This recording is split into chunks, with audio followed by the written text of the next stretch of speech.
विक्रांत की बेचैनी अब छुपाए नहीं छुप रही। वो लगातार नीतू से बात करने की कोशिश कर रहा है, लेकिन हालात ऐसे हैं कि सीधी मुलाकात मुमकिन नहीं हो पा रही। ऐसे में विक्रांत दुआ का सहारा लेता है। दुआ के जरिए वो नीतू का हाल जानना चाहता है। ये समझना चाहता है कि आखिर नीतू ठीक है या नहीं। उसकी आंखों में साफ नजर आता है कि वो गुस्से से नहीं, बल्कि चिंता और पछतावे से भरा हुआ है। बंटी और दुआ से बात करते हुए विक्रांत बार बार नीतू के बारे में पूछता है। उसकी आवाज में सख्ती नहीं, बल्कि एक अजीब सी नरमी झलकती है। ऐसा लगता है जैसे वो खुद से ही लड़ रहा हो। एक तरफ उसका अहंकार है, तो दूसरी तरफ दिल में छुपी मोहब्बत। वो मिलना चाहता है, लेकिन हालात उसे रोक रहे हैं।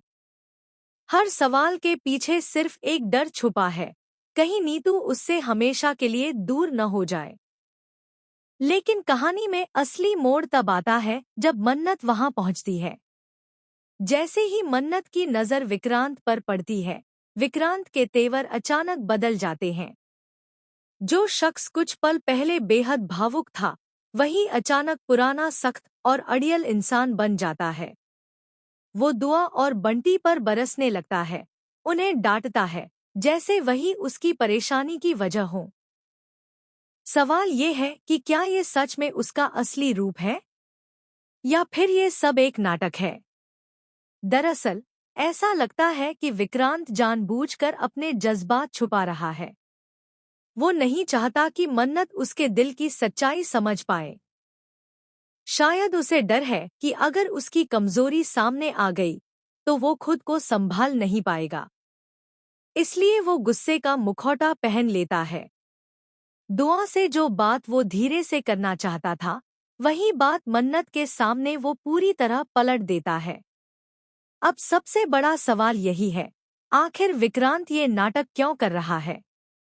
क्या वो सच में नीतू से नफरत करता है, या फिर ये नफरत सिर्फ एक झूठा दिखावा है, जिसके पीछे छुपी है अधूरी मोहब्बत? मन्नत भी अब सब समझने लगी है। उसे महसूस हो रहा है कि विक्रांत जितना दिखाता है, उतना पत्थर दिल नहीं है। उसकी आंखों में जो दर्द है, वो किसी दुश्मनी का नहीं, बल्कि बिछड़ने का है। लेकिन क्या मन्नत इस सच्चाई तक पहुंच पाएगी? क्या वो विक्रांत और नीतू के बीच जमे गिले शिकवे खत्म कर पाएगी? आने वाले पल बेहद अहम होने वाले हैं। अगर मन्नत सच जान गई, तो वो जरूर दोनों को आमने सामने लाने की कोशिश करेगी। लेकिन